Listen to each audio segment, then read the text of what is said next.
saya akan menjelaskan mengenai perkembangan viktimologi di dalam hukum di Indonesia pada saat ini. Perkembangan viktimologi di Indonesia pada saat ini menunjukkan kemajuan yang cukup sangat berarti bagi para korban dan pelaku tindak pidana, terutama sejak meningkatnya kesadaran terhadap hak korban kejahatan dalam sistem peradilan pidana.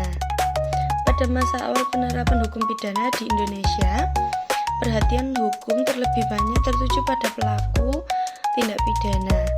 Sistem peradilan pidana yang bersifat restitutif cenderung menetapkan korban hanya sebagai alat bukti atau saksi yang berfungsi membantu membuktikan hukum sebagai subjek yang memiliki hak dan kepentingan hukum yang harus dilindungi. Kondisi ini menyebabkan korban sekali lagi mengalami penderitaan ganda. Pertama, yaitu akibatnya tindak pidana yang dialaminya, dan kedua, karena ketidakpedulian sistem hukum terhadap pemulihan haknya.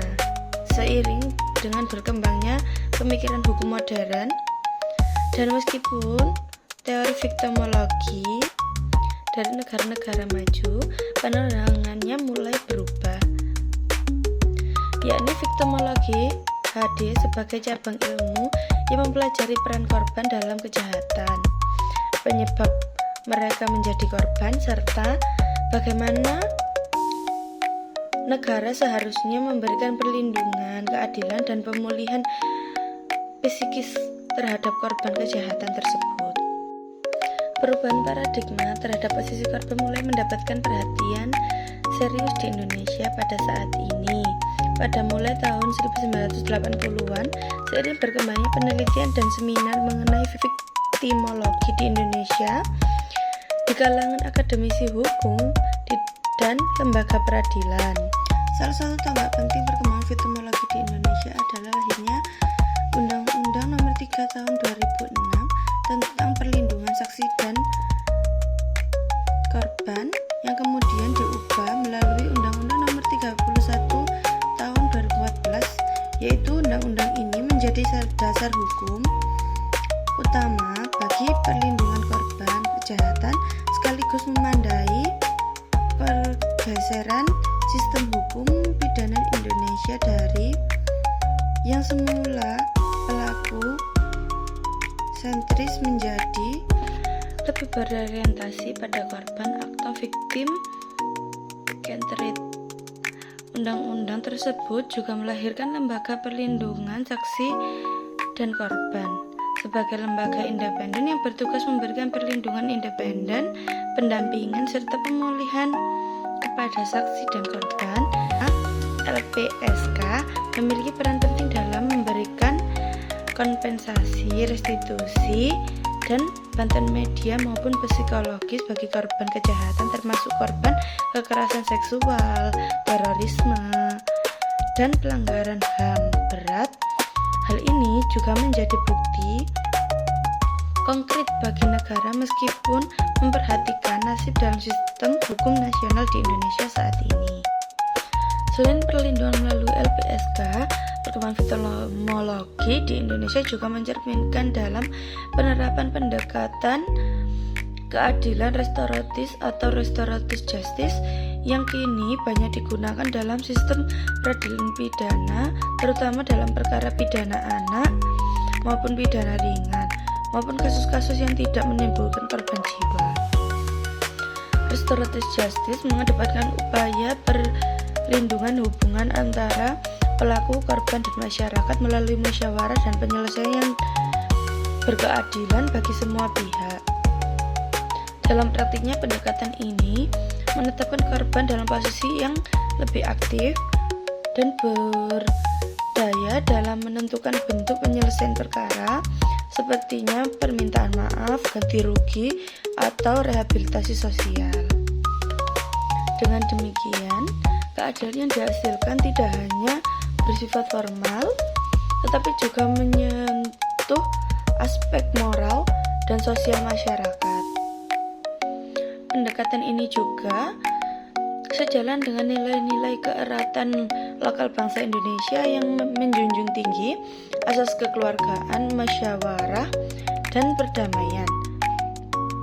Implementasi restoratif justice menjadi bukti nyata bahwa pemikiran viktimologi mulai diinternalisasi dalam sistem hukum Indonesia yang berorientasi pada keseimbangan dan kemanusiaan.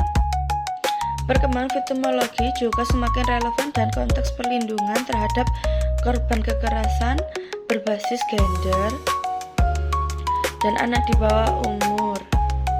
Pemerintah Indonesia juga menerbitkan beberapa regulasi tambahan seperti Undang-Undang Nomor 23 Tahun 2004 tentang penghapusan kekerasan dalam rumah tangga atau KDRT dan Undang-Undang Nomor 12 Tahun 2022 tentang pidana kekerasan seksual atau PPSK yang menegaskan pentingnya perlindungan komprehensif terhadap korban. Dalam undang-undang tersebut, korban tidak hanya dipandang sebagai pihak yang menderita, tetapi juga sebagai individu yang berhak memperoleh dukungan seperti rehabilitasi serta pemulihan secara menyeluruh. Lembaga Komisi Nasional Anti Kekerasan Terhadap Perempuan atau Komnas Perempuan dan Komisi Perlindungan Anak Indonesia atau KPAI juga turut berperan aktif dalam pendampingan dan advokasi bagi korban. Langkah-langkah ini menunjukkan bahwa pendekatan viktimologi telah meluas tidak hanya pada tindak pidana umum, tetapi juga pada isu-isu sosial yang menyangkut keadilan dan hak asasi manusia. Selain melalui pendekatan hukum, perkembangan viktimologi di Indonesia juga mendorong oleh peran lembaga pendidikan dan penelitian hukum. Banyak juga perguruan tinggi hukum kini telah memasukkan viktimologi sebagai bagian dari mata kuliah hukum pidana atau hukum acara pidana, kajian ilmiah mengenai posisi korban, jenis-jenis viktimisasi, serta strategi pemulihan korban juga semakin berkembang dalam berbagai faktor akademik. Para peneliti dan praktisi hukum mendorong agar pendekatan viktimologi dalam Indonesia diterapkan dalam setiap peradilan, mulai dari penyidikan, penuntutan, hingga pemidanaan. Pendekatan akademik ini penting dan hanya memperkuat fondasi teoritis dan memperluas pemahaman praktis para akademik, aparat penegak hukum, sehingga keadilan bagi korban dapat dicapai secara nyata, bukan sekedar formalitas hukum. Meskipun demikian, perkembangan viktimologi di Indonesia menghadapi berbagai tantangan yang masih perlu mendapatkan perhatian dari masyarakat dan pemerintah.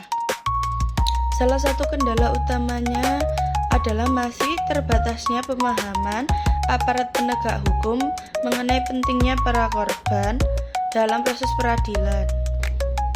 Tidak jarang juga korban masih diperlakukan secara diskriminatif atau tidak mendapatkan perlindungan secara maksimal, terutama dalam kasus KDRT atau kekerasan seksual, pelanggaran HAM. Selain itu, akses korban terhadap restitusi dan kompensasi seringkali berhadapan oleh proses birokrasi yang panjang dan rumit ke depannya.